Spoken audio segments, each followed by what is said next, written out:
আমি ভৱিষ্যতে ওদালগুৰি বিটিচিৰ ফালৰ পৰা আমি ওদালগুৰিখন এখন আটকীয়া গাঁও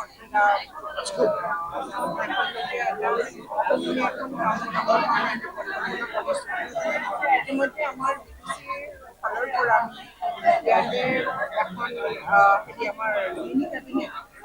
মিনি এছেম্বলি বনোৱাৰ কাৰণে আমি সিদ্ধান্ত লৈছোঁ আৰু বহুতো পৰিকল্পনা আছে আৰু এই হেতুকে এইবিলাক নেট লগাই আমি ওদালগুৰি চহৰখন এখন আটকধুনীয়া আৰু এটা মডাৰ্ণ চহৰ বনাব আমি বিচাৰিছোঁ এইটো পৰিকল্পনা আছে আৰু এইটো স্বীকৃতি ৰূপায়ণ কৰিব। এতিয়া আমাৰ যিহেতু বিটিচি ওদালগুৰি জিলা বৃহত্তৰ জিলা আৰু চহৰৰ আচলতে যি পৌৰসভা হৈ যোৱা কেইবছৰ হ'ল কিন্তু ইতিমধ্যে পদবিলাক বঢ়াই দিয়া হোৱা নাই এতিয়া বঢ়াবৰ কিবা ব্যৱস্থা কৰিছে ইতিমধ্যে আমাৰ প্ৰচেছটো হৈ আছে আৰু এইকেইদিনৰ ভিতৰত এই বছৰৰ মানে নেক্সট ইয়াৰৰ ভিতৰতে আমি যিমানবিলাক গুৱাহাটী জিঅ'টেকিং কৰিবলগীয়া প্ৰচেছ আছে সেইবিলাক আমি ইতিমধ্যে কাম সম্পূৰ্ণ হৈছে আৰু আমি নতুন ৱাৰ্ডবিলাক আমি অতি শীঘ্ৰেই আমি ডিক্লেয়াৰ কৰিম। কেইটামান 10টা। আৰু ইতিমধ্যে আমাৰ যিহেতু বিভিন্ন ধৰণৰ টেক্সৰ পৰা কিবা বহুত খেলি মেলি আছে সেইকাৰণে কিবা আপোনালোকে